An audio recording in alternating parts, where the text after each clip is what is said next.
Assalamualaikum warahmatullahi wabarakatuh. Perkenalkan, nama saya Hendra Setiawan dari Prodi D3 Manajemen Informatika. Baiklah, di sini saya akan menjelaskan cara-cara untuk membuat inventory atau gudang pada aplikasi Odoo. Yang pertama, kita pilih aplikasi, kemudian kita klik inventory. Setelah itu, untuk membuat gudang baru, kita bisa mengklik configuration, lalu ke warehouse. Karena di sini udah ada 3 gudang yang saya buat, saya akan menambahkannya satu lagi, yaitu gudang ketiga. Untuk membuatnya dengan cara klik create, kemudian kita beri nama gudang 3, short name-nya atau singkatannya BD3. Untuk company-nya itu bebas. Di sini saya akan memilih salah satu company yang tersedia pada Odoo, yaitu Blom GmbH. Kemudian jika sudah, kita bisa langsung menyimpan. Oke, di sini sudah terlihat bahwa gudang ketiga telah terbentuk. Untuk melihatnya, kita bisa mengklik inventory. Maka gudang 3 telah terbentuk, terdiri dari receipts, internal transfer, delivery orders, post orders, return, dan manufacturing. Ini semua terdapat dalam satu gudang, yaitu gudang 3. Baiklah, selanjutnya kita akan menambahkan sebuah produk atau barang di inventory. Untuk membuat produk, kita klik products, kemudian pilih submenu products. Setelah itu, sebelumnya pembuat produk ini adalah untuk memasukkan informasi produk yang akan kita beli, produksi, dan yang akan kita jual, sehingga pada saat kita membeli atau menjual, informasi tersebut sudah terekam. Oke, untuk membuat produk, kita bisa mengklik create. Oke, ini adalah tampilan untuk membuat produk. Baiklah, di sini ada produk name. Produk name adalah produk apa yang ingin kita jual. Misalnya penghapus. Penghapus. Oke. Setelah itu kita pilih product type. Product type ini disarankan untuk memilih yang storable. Karena kalau yang consumable ini adalah barang yang habis dipakai. Contohnya seperti makanan, minuman, dan lain-lain makanan konsumsi lainnya. Kemudian untuk service ini adalah sebuah kayak jasa pembuatan, jasa antar, dan lainnya. Maka kita akan memilih storable atau barang yang sering tersedia gitu. Oke, untuk sales price ini adalah harga yang akan kita jual. Harga penghapus adalah 3.000. Kemudian di sini ada cost customer taxes atau pajak. Di sini kita bisa memasukkannya pajak sebesar 10% atau membuat sendiri. Untuk membuat sendiri, kita bisa ketik 15%. Kemudian kita create dan edit. Oke, di sini ada text name 15% dan amount-nya yaitu berapa persen dari yang tadi, misalnya 15%.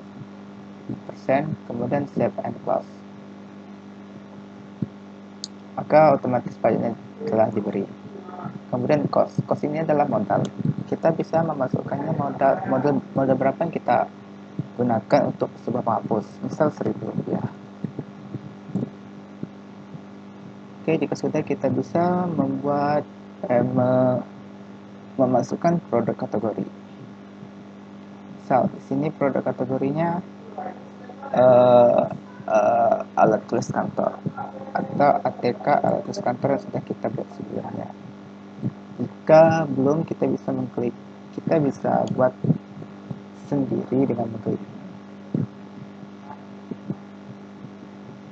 Oke, ini adalah kategorinya alat tulis kantor, dan parent kategori atau kategori induknya ATK. Kita bisa ketik dan edit sendiri. Jika sudah, kita bisa simpan. Oke, setelah itu ini adalah internal referensi. Internal referensi adalah kode barang. Misalnya penghapus, kita kasih PGH penghapus atau PGS.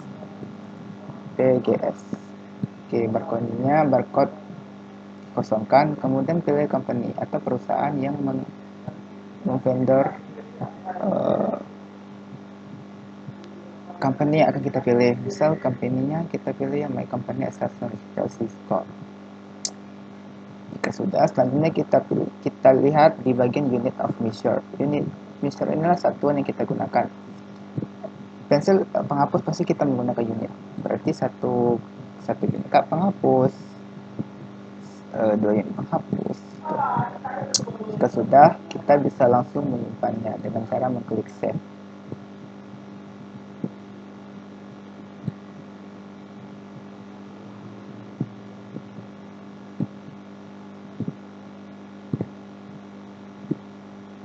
Oke, di sini telah dibentuk sebuah produk penghapus.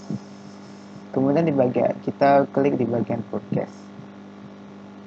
Oke, broadcast ini ada bagiannya yaitu vendors taxes atau pajak dari vendors. Selanjutnya, kita akan menambahkan satuan pada inventory. Caranya yaitu klik configuration, kemudian pilih setting.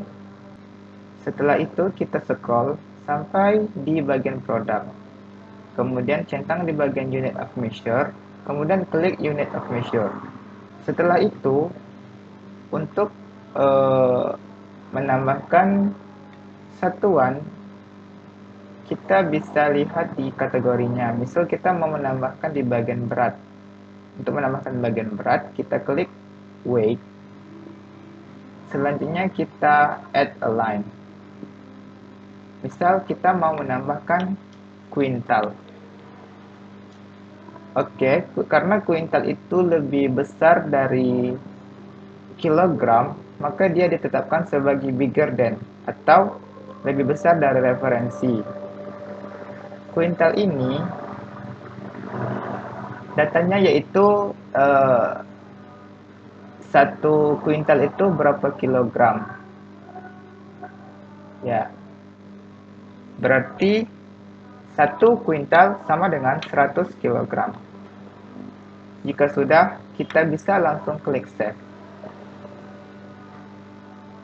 Oke, maka satuan kuintal dengan tipe bigger than the reference unit of measure dengan rasio 100 kg atau 1 kuintal 100 kg, maka satuannya telah terbentuk. Kita bisa kembali ke inventory. Selanjutnya, kita akan membuat sebuah vendor atau supplier. Untuk membuat sebuah vendor, kita bisa pergi di bagian modul purchase, kemudian pilih orders dan ambil vendors. Setelah itu, untuk membuat vendors, kita bisa klik create. Oke, di sini ada brand brand adalah nama vendornya. Misal PT PNP.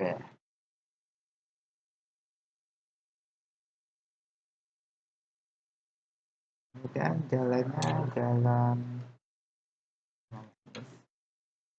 kemudian City Padang, Step Sumatera Barat.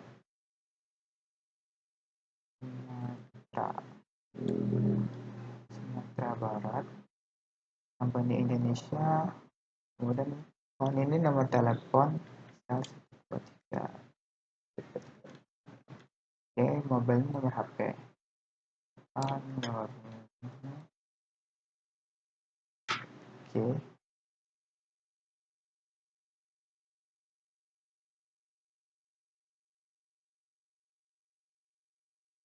Nomor HP. Tanya email.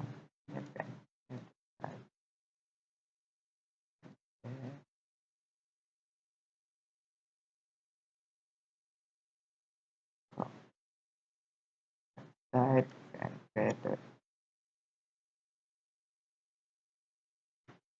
Oke, jika sudah, kita pergi di bagian internal notes, kemudian yang di bagian note message kita pilih warning. Warning adalah peringatan. Dan kita tulis test. Sudah, kita bisa langsung save.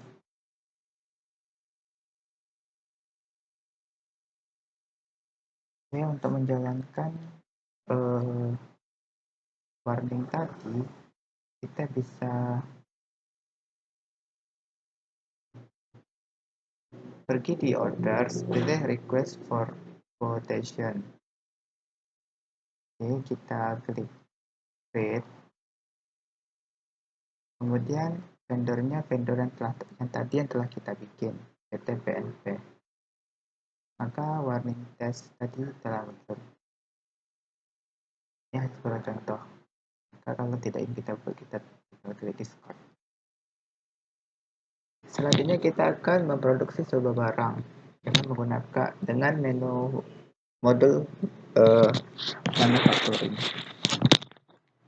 Kita masuk ke modul manufacturing. Di sini tersedia menu operation, planning, product, reporting, dan configuration.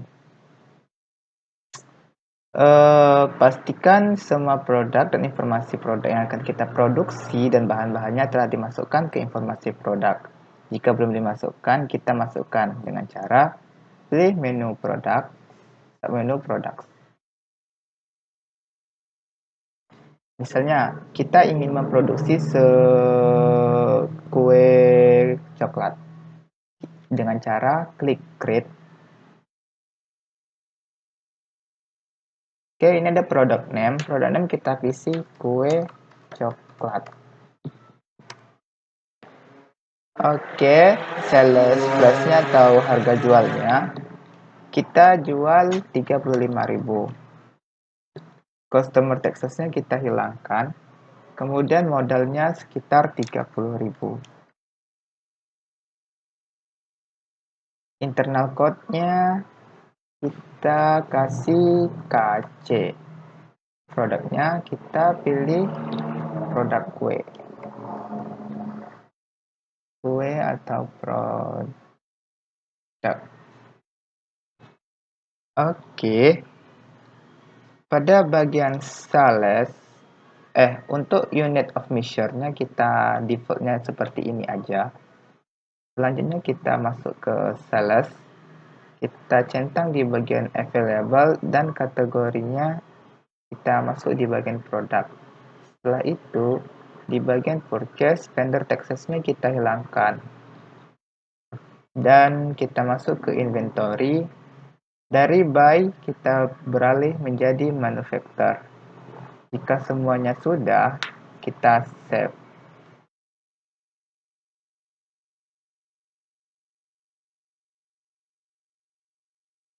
Ketika semua produk, baik jasa, sudah dimasukkan informasinya di sini. Selanjutnya kita masuk ke menu produk, submenu produk, kemudian pilih bill of materials. Di sini kita akan memasukkan apa-apa saja bahan yang dibutuhkan untuk membuat kue coklat. Kita klik create. Produknya pilih yang kue coklat.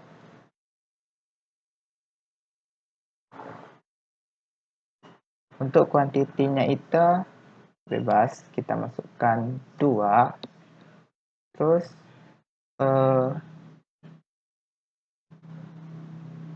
produk variannya kita kosongkan. Selanjutnya, untuk membentuk satu unit kue coklat, komponennya apa saja? Kita klik add a line. Kemudian kita masukkan apa aja yang dibutuhkan seperti air. Airnya kita masuk 1 liter. Kemudian gulanya 1 kilo aja. Kemudian tepung 1 kilo, terus telur 1 kilo, lalu kita masukkan margarin, dan terakhir coklat ini kenapa satuannya unit, kita beli coklat yang per batang atau satu batang. Jika sudah, kita masuk jasanya, yaitu produksi kue. Setelah bahan dan jasanya sudah dimasukkan, setelah itu kita klik save. Company-nya kita pilih ke Francisco, kemudian klik save. Di sini pada bill of material terbentuk kue coklat. Di sini kita juga bisa melihat struktur and cost kue coklat. Pilih kue coklat.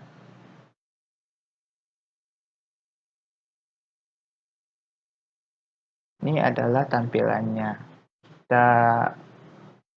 Bisa kita print dan bisa juga kita jadikan sebagai PDF. Selanjutnya kita ke manufacturing, pilih operations,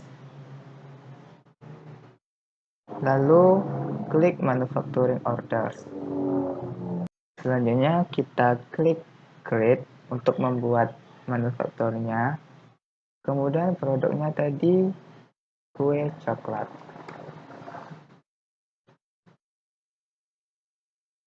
Quantity tadi 2. Oke. Selanjutnya kita confirm. Nah, di sini kita lihat jika persediaan di gudang tersedia maka available.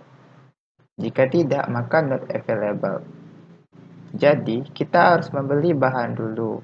Ini kita save. Untuk membeli bahan, kita masuk ke forecast. Di mana bahan-bahan yang tadi kurang adalah cuman coklat. Kita klik create, pilih vendor. Vendornya tadi PT PNP. Oke.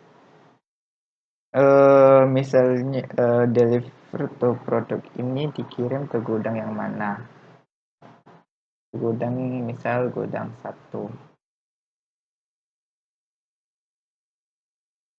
Di sini kita add produk,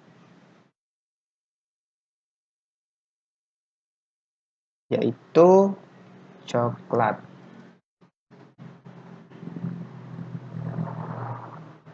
Coklat kuantitinya kita masukkan 10 unit.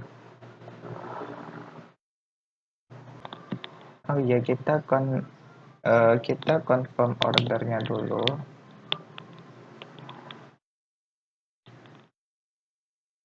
Oke. Setelah itu coba kita lihat di inventory. Oke, di sini ada satu to proses. Oke, di sini ada proses tadi, kemudian kita klik. Nah,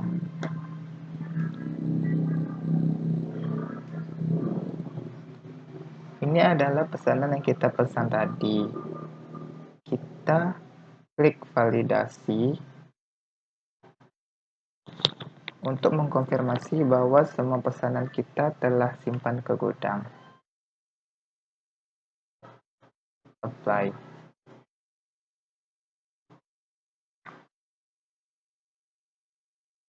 Done. Nya langsung berubah menjadi 10 buah. Setelah itu, kita kembali ke forecast.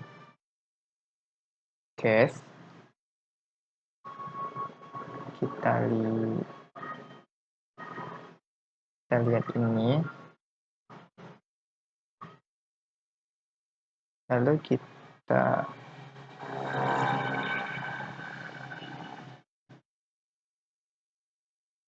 Lalu kita create bill.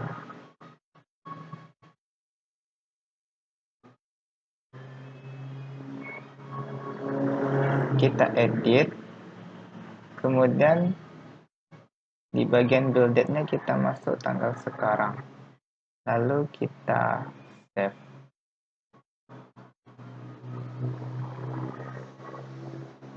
Setelah itu kita confirm.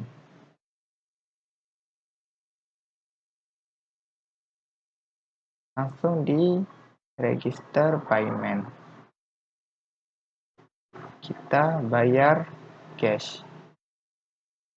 Selanjutnya create payment. Oke. Oke, di sini telah dibayar. Kemudian kita masuk manufacturing. Kita pilih kue coklat.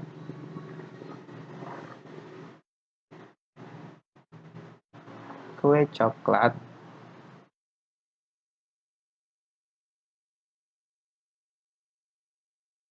Oke, kita edit.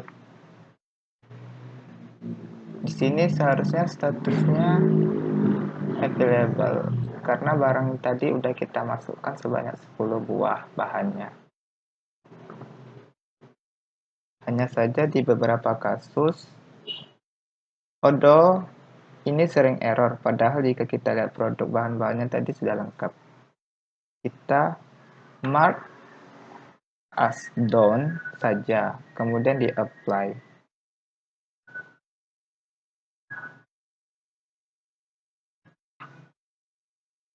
Nah, di sini telah terbentuk kuantitinya 2 buah. Untuk melihatnya, kita lihat di bagian produk, submenu produk. Dan kita lihat kue coklat.